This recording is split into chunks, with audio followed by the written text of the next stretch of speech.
अब क्या करें? ए राजा एक गाना लगे ना छोला तो दे अच्छा ठीक है सुनो सुनाते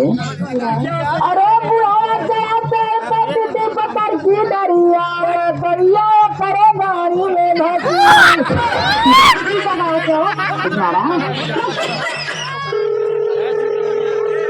हेलो हाँ भैया बोल